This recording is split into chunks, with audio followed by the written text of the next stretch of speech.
नमस्कार बच्चों, divine public school की ई लर्निंग कक्षा में आप सभी का एक बार फिर से स्वागत है। मैं उपासना उम्मीद करती हूँ कि आप सभी अपने घर पर स्वस्थ और सुरक्षित होंगे। प्यारे बच्चों, आज हम सभी हिंदी व्याकरण के पाठ 16 विशेषण तथा विशेषण के भेद पाठ का अध्ययन करेंगे। प्यारे बच्चों, इसके पहले आपने सर्वनाम, संज्ञा आदि पाठों का अध्ययन किया है। उसे आप पढ़ें और उसको याद करें। आइए आज पाठ 16 विशेषण के विषय में हम पढ़ते हैं। प्यारे बच्चों, भाषा में कुछ ऐसे शब्द होते हैं जो संज्ञा या सर्वनाम शब्दों की विशेषता बताने का काम करते हैं। जैसे काला कुत्ता। इस शब्द में काला जो शब्द है वह कुत्ते की विशेषता बता रहा है, उसके रंग के बारे में बता रहा है कि वह कुत्ता काले रंग का है। कहने का मतलब है कि विशेषण वे शब्द हैं जो संज्ञा, सर्वनाम तथा विशेषण शब्दों की विशेषता बताने का काम करते हैं। यानी संज्ञा, सर्वनाम की विशेषता बताने का काम विशेषण द्वारा किया जाता है। जैसे उदाहरण देखिए, उसने कठिन परिश्रम किया। ठीक है, तो परिश्रम, कैसा परिश्रम उसने किया? कठिन परिश्रम। तो उसकी विशेषता है कि वह कठिन परिश्रम किया। बेचारी, वह ऐसे में कहाँ जाती। अब जो बेचारी है विशेषण, ठीक है, तो उसकी विशेषता क्या है कि वह बेचारी है। उसने बहुत कठिन परिश्रम किया, तो यहाँ भी कठिन परिश्रम यानी विशेषता की भी विशेषता बताई जा रही है, तो वह विशेषण की विशेषता बताने का काम यहाँ बहुत के द्वारा किया जा रहा है। यानी अगर हम उसके विशेषण की परिभाषा के बारे में जानें तो कह सकते हैं कि जो शब्द संज्ञा, सर्वनाम या विशेषण शब्दों के गुण, संख्या या परिमाण या मात्रा आदि से संबंधित विशेषता की सूचना देते हैं, विशेषण शब्द कहलाते हैं। आइए विशेषण शब्द के भेद के बारे में जानते हैं। संज्ञा या सर्वनाम शब्दों की विशेषता कई प्रकार से बताई जा सकती है। इस बात को समझने के लिए निम्नलिखित वाक्यों के रेखांकित पदों पर ध्यान देना होगा। छोटे बच्चे हमेशा शरारत करते हैं। तो बच्चे कैसे हैं? छोटे हैं। ठीक है, बच्चों की विशेषता है कि वह छोटे हैं। उसे कच्चे आम बहुत पसंद हैं। कैसे आम पसंद है? कच्चे। तो आम की विशेषता है कि कच्चे आम। पिताजी सफ़ेद कमीज पहनकर गए हैं। कमीज की विशेषता है कि वह सफ़ेद रंग की है। तो ये छोटे, कच्चे, सफ़ेद, ये क्या है? उसके गुणों के बारे में बता रहा है। चौथा देखिए, कुछ लोग हमेशा झूठ ही बोलते रहते हैं। तो कुछ लोग अनिश्चित हैं, कुछ लोग। आज 3 अध्यापक अनुपस्थित थे। 3 निश्चित है, अध्यापक की विशेषता 3 अध्यापक। मुझे थोड़ी चीनी चाहिए। थोड़ी चीनी, ठीक है, यह मात्रा से संबंधित हो गया। खीर बनाने के लिए 4 लीटर दूध ले आना। 4 लीटर यानी कि उसको नापेंगे, तौलेंगे, तो ये परिमाणवाचक के अंतर्गत आएगा। आइए एक अन्य उदाहरण के माध्यम से इसे समझने का प्रयास करते हैं। देखिए, जैसा कि चित्र में देख सकते हैं, लिखा है मेरा बेटा कल अमेरिका जा रहा है। और दूसरा है उसने सोने की चूड़ियाँ खरीदी। अब यहाँ पर मेरा शब्द मूलतः सर्वनाम है। ठीक है, ये तो आप जानते हैं कि संज्ञा के स्थान पे जिसे प्रयोग करते हैं वह सर्वनाम होता है। तो मेरा शब्द यहाँ सर्वनाम है। और सोना शब्द नाम या संज्ञा दोनों हो सकता है। ठीक है, सर्वनाम का कार्य न कर बेटा संज्ञा की विशेषता बताने का कार्य कर रहा है। और सोने की शब्द चूड़ियों संज्ञा की विशेषता बताने का कार्य कर रहा है। संज्ञा शब्द की विशेषता बताने का कार्य जब सर्वनाम शब्द द्वारा होने लगता है तो वह सार्वनामिक विशेषण कहलाता है। आइए विशेषण के भेदों के विषय में जानते हैं। विशेषण के 2 भेद होते हैं, मूल विशेषण और प्रकार्यात्मक विशेषण।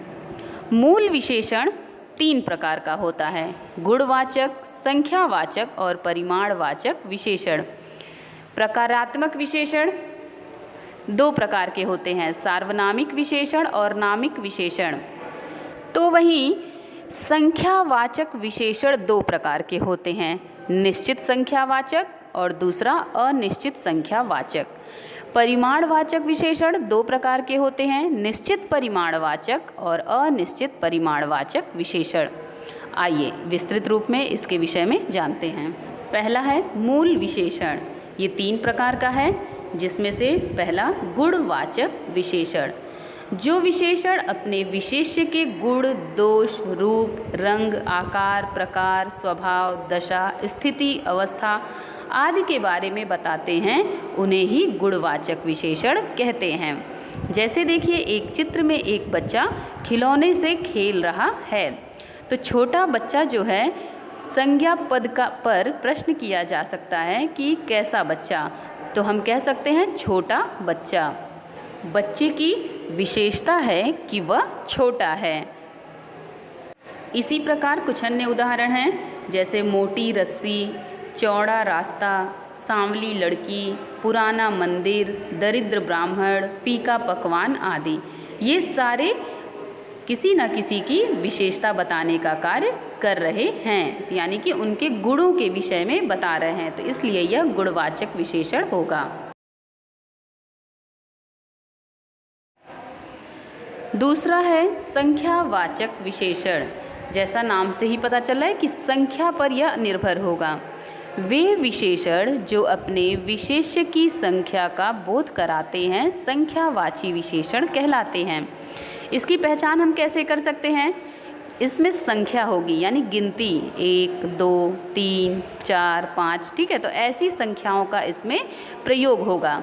जैसे चित्र में देखिए, 3 व्यक्ति आपस में बात कर रहे हैं, तो यह 3 निश्चित है कि 3 व्यक्ति हैं, संख्या है 3, तो यह संख्यावाचक विशेषण होगा। जैसे अन्य उदाहरण देखिए, 10 आदमी, दूसरी कक्षा, पहली मंजिल, प्रथम स्थान, सब लोग, बहुत लड़के आदि। तो इसमें क्या है, सारे संख्या पर निर्भर करते हैं। अब यह जो संख्यावाचक विशेषण होता है, वह 2 प्रकार का होता है, निश्चित और अनिश्चित। निश्चित में निश्चित संख्या होगी और अनिश्चित में अनिश्चित संख्या होगी। जैसे देखिए, निश्चित संख्यावाचक के कुछ उदाहरण। इस घर में 10 लोग रहते हैं, तो 10 लोग, यह निश्चित है कि 10 लोगों की संख्या है। अनिश्चित में देखिए, इस घर में कुछ लोग रहते हैं। अब कुछ लोग 2 भी हो सकते हैं, 4 भी हो सकते हैं, 5 भी हो सकते हैं, यह निश्चित नहीं है कि कितने। अब तीसरा देखते हैं, परिमाणवाचक विशेषण। परिमाण यानी मात्रा पर यह आधारित है। परिमाण शब्द का अर्थ होता है मात्रा। जो विशेषण अपने विशेष्य की मात्रा की सूचना देते हैं, परिमाणवाचक विशेषण कहलाते हैं, यानी कि उसकी मात्रा के विषय में हमें ज्ञान होगा। जैसे देखिए, एक चित्र में एक व्यक्ति सब तौलने का काम कर रहा है, तो 1 किलो, 2 किलो, 4 किलो ऐसे वो सब्जियां तौलेगा। जैसे कुछ उदाहरण देखिए, 10 किलो आटा, 5 लीटर दूध, 1 किलो आलू, मिठाई, कुछ सामान, थोड़ी चीनी, ठीक है। तो यह एक मात्रा को दर्शाने का काम कर रहे हैं। अब इसकी पहचान कैसे कर सकते हैं? परिमाण या मात्रा किसी द्रव्य पदार्थ की ही बताई जा सकती है। परिमाणवाचक विशेषण भी 2 प्रकार के होते हैं, निश्चित परिमाणवाचक विशेषण और अनिश्चित परिमाणवाचक विशेषण। निश्चित, जैसे देखिए उदाहरण, माँ ने 2 किलो आलू खरीदें, तो यह निश्चित है कि उस आलू की कितनी मात्रा है, 2 किलो। अब अनिश्चित परिमाणवाचक विशेषण के बारे में देखिए, मुझे थोड़े चावल चाहिए। अब थोड़े कितना, आधा किलो, 1 किलो, 2 किलो, कितना भी हो सकता है, तो वह उसकी जो मात्रा है वह निश्चित नहीं है, तो यह अनिश्चित परिमाणवाचक विशेषण होगा।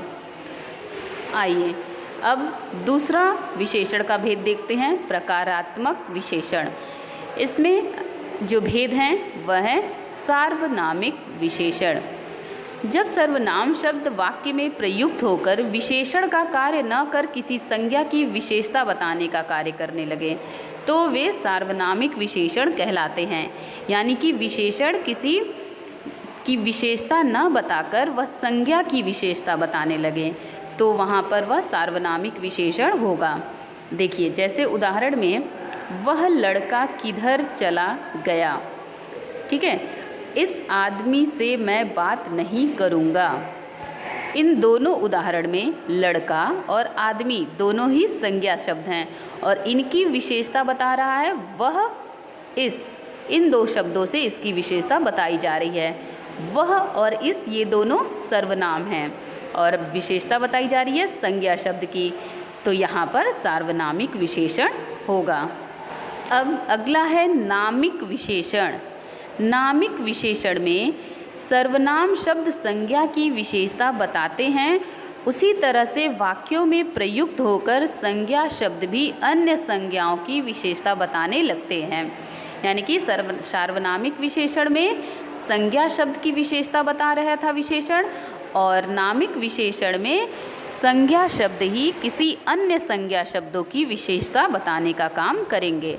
जैसे मोहन का घर, तो मोहन और घर दोनों संज्ञा शब्द हैं, तो घर की विशेषता कि यह मोहन का घर है। लोहे का जहाज, तो लोहा और जहाज ये दोनों ही संज्ञा शब्द हैं, तो जहाज की विशेषता बता रहा है कि वह लोहे का है। ठीक है, आइए कुछ अन्य उदाहरण देखते हैं। मीरा की सहेली कल लंदन चली गई, तो मीरा की सहेली, मीरा और सहेली यहाँ दोनों ही संज्ञा शब्द हैं और संज्ञा शब्द सहेली की विशेषता बताने का काम मीरा द्वारा किया जा रहा है, तो इसलिए यह नामिक विशेषण होगा। अब देखिए सर्वनाम तथा सार्वनामिक विशेषण में अंतर। सर्वनाम के विषय में आप पहले पढ़े हैं कि संज्ञा के स्थान पर प्रयुक्त होने वाले शब्द सर्वनाम कहलाते हैं। अब ये सर्वनाम शब्द ही संज्ञा की जब विशेषता बताने लगते हैं तो उन्हें सार्वनामिक विशेषण कहते हैं। यानी कि वाक्य में संज्ञा भी होगा और सर्वनाम भी होगा और संज्ञा शब्द की विशेषता सर्वनाम द्वारा बताई जाएगी, तो वहाँ सार्वनामिक विशेषण होगा।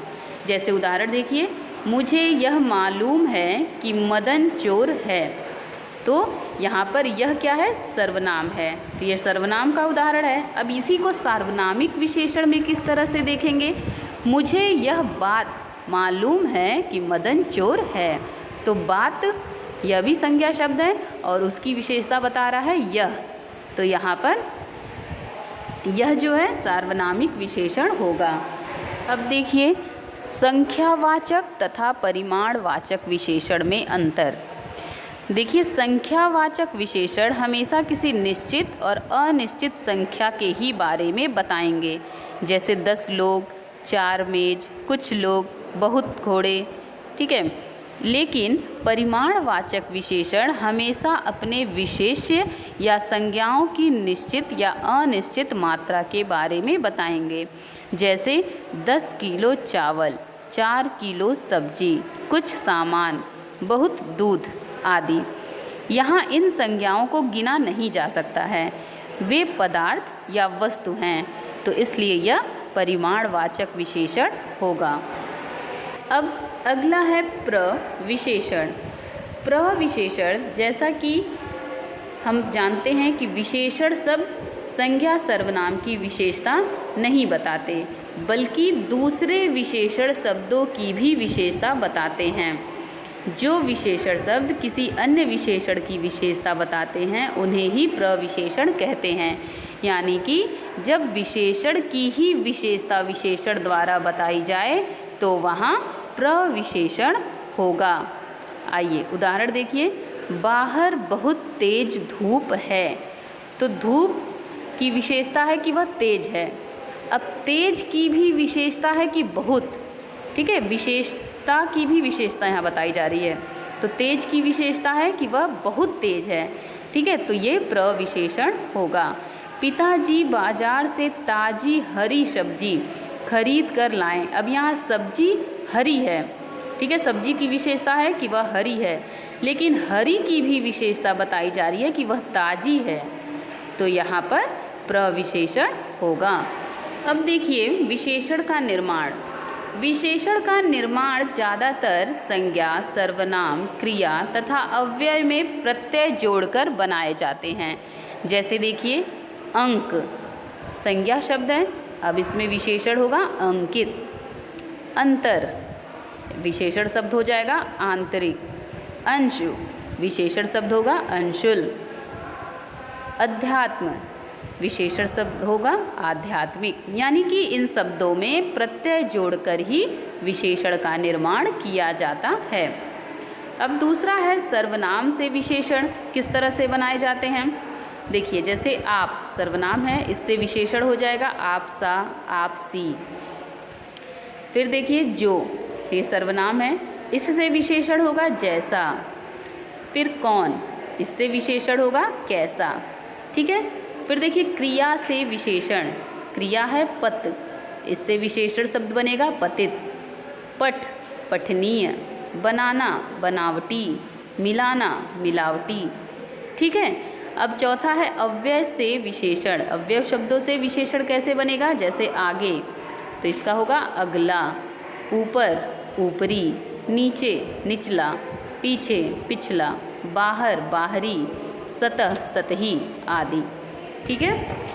तो बच्चों, इस पाठ से हमने क्या क्या चीज़ें जानी, आइए एक बार उसकी पुनरावृत्ति कर लें। जो शब्द संज्ञा, सर्वनाम या विशेषण शब्दों की विशेषता बताते हैं वे विशेषण कहलाते हैं।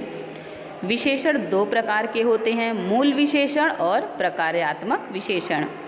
मूल विशेषण मूलतः विशेषण शब्द ही हैं। इस वर्ग में आने वाले विशेषण हैं गुणवाचक, संख्यावाचक तथा परिमाणवाचक विशेषण।